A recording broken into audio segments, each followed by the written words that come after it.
Fils, j'ai un problème pour toi. Marie et Paul s'en vont au chalet. Ils amènent chacun 3 pommes ainsi que 2 poires. Quelle est la vitesse du véhicule? Mais papa, tu devrais le savoir, tu es en deuxième année! Oh! Le Texan, Jackie the Hunter, va maintenant nous parler de l'entente entre RDS et Radio-Canada pour la diffusion des matchs de l'année 2008 de hockey.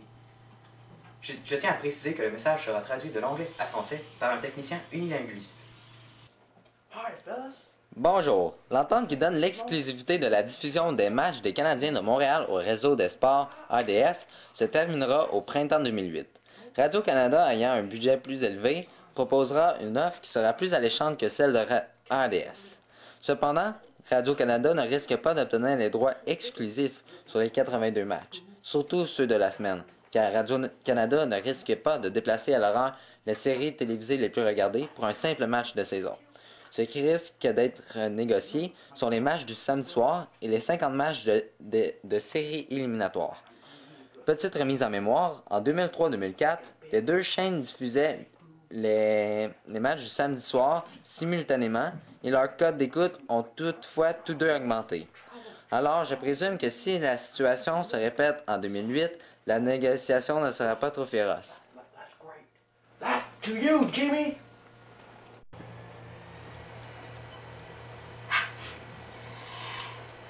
Allons maintenant rejoindre Monsieur Météo pour la météo.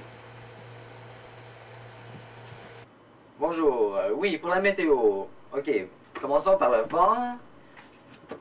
Il y aura des vents de 40 km/h avec une température de 20 degrés Celsius. Mais avec le facteur vent... Oh, avec le facteur vent, ça va descendre à moins 20 degrés Celsius. Faites attention. Et, ok, pour les précipitations, ce sera clair. Oh, avec de la pluie.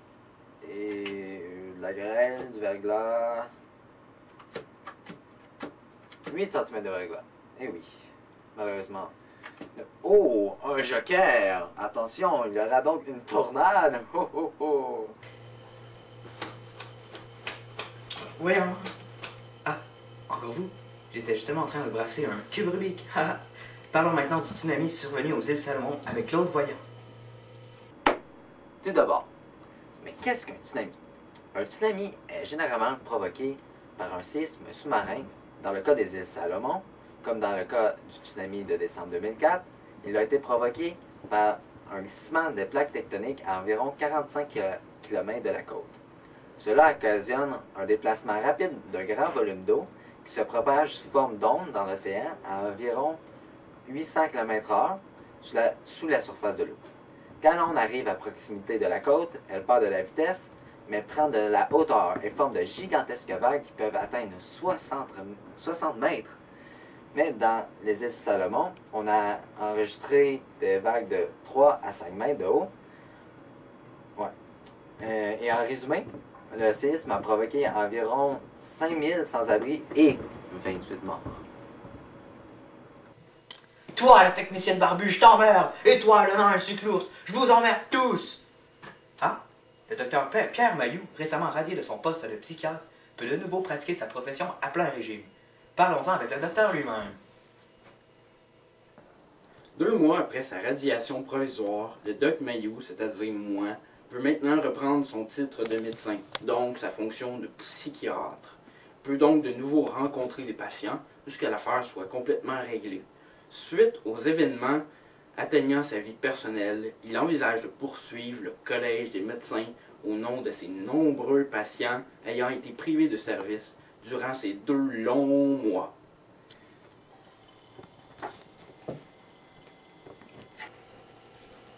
Oui, mais maman, je t'en demande. Moi aussi, je t'aime. Ouais, bisous, bisous. Je raccroche. Ouais. Québécois, l'un des plus grands imprimeurs de livres au monde, vient de passer au papier écologique. Allons rejoindre un stagiaire ainsi qu'un grand défendeur de la nature pour plus d'informations. Bonne nouvelle en du côté de l'économie, n'est-ce pas vous? En effet, Québécois vient de passer au papier écologique, ce qui aura comme effet en gros d'épargner environ 34 000 arbres par année, soit l'équivalent de 10 fois 10 à la 10 cure-dents, soit 4 arbres par heure, donc 340 000 arbres par 10 ans. Le porte-parole Jacques Languirand espère que ce sera un bon modèle pour toutes les entreprises du Québec. Il a dit « En tant qu'un des plus importants imprimeurs de livres du monde, nous devions de faire notre part. En tant que défendeur de l'environnement, j'espère que tout comme M. Jacques Languirand, que les autres entreprises feront de même pour conserver notre bel environnement. J'espère quand même un plus grand progrès environnemental dans un futur proche. Environnemental. » À vous, Jimmy. Tchou-tchou, papa, viens là! Non, je suis un nom de fils. Cette semaine en France, le TGV, train à grande vitesse, a tenté de battre son record de vitesse. Parlons-en avec Jean-Jacques Le Boutillon pour de plus amples détails.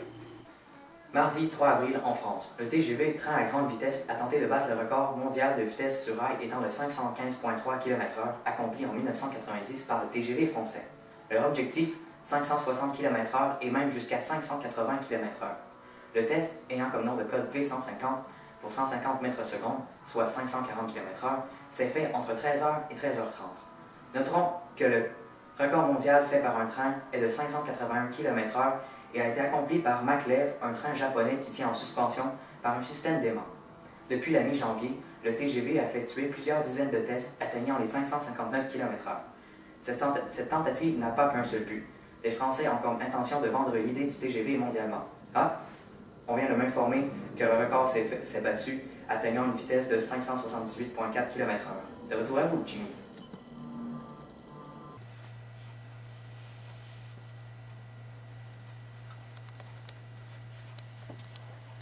Ah, j'étais justement en train de plier du linge. Avis à tous les consommateurs de barres de chocolat. La compagnie de chocolat Nestlé demande la collaboration de tous ses consommateurs afin d'éviter de consommer le produit Kit Kat Chunky Caramel au risque de vous étouffer avec du plastique, voire mourir dans d'atroces souffrances. Voici Timmy. Il a été victime d'une des barres de chocolat Kit Kat Chunky Caramel contenant du plastique.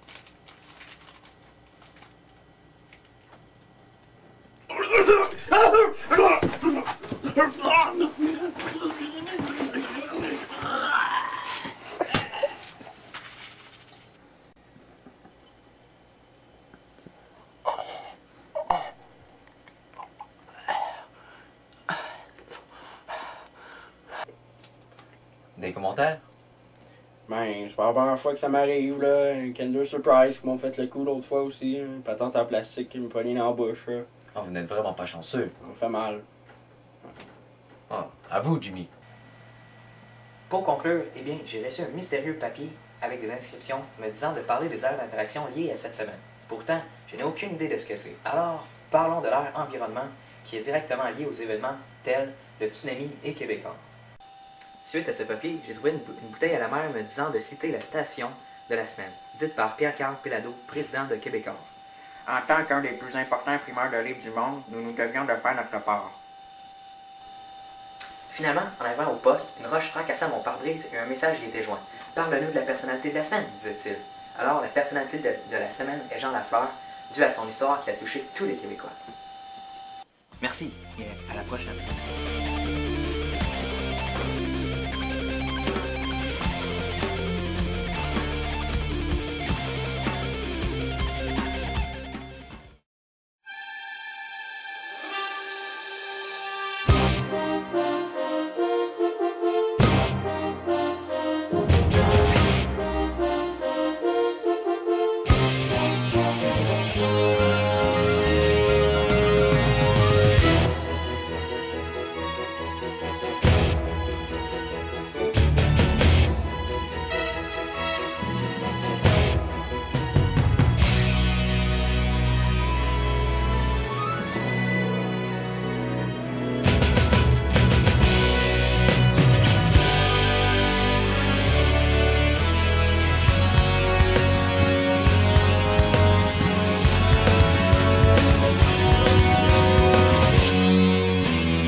Je suis dans le personnage, là. Je suis méchant. Méchant. Ah, tu recordes? Ouais. Ouais. Est-ce que tu faisais ça tout le long, genre.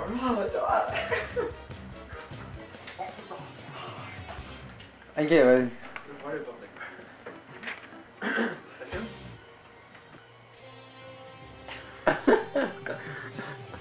Joe, suivi d'une interview avec un grand fan du Canadien de Montréal.